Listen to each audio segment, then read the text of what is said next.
Today, we're taking a look at a vintage Homelite XL automatic oiling chainsaw.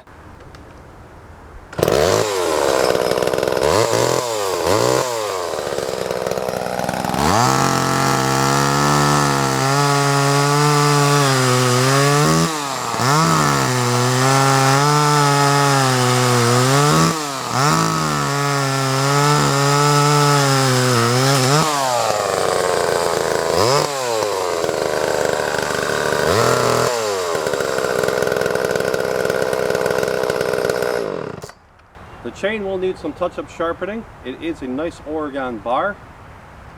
Click on the link below for pictures and more details and how to buy this saw right now at an extremely affordable price. Don't hesitate, folks. Don't wait, because if you do, it won't be in your garage.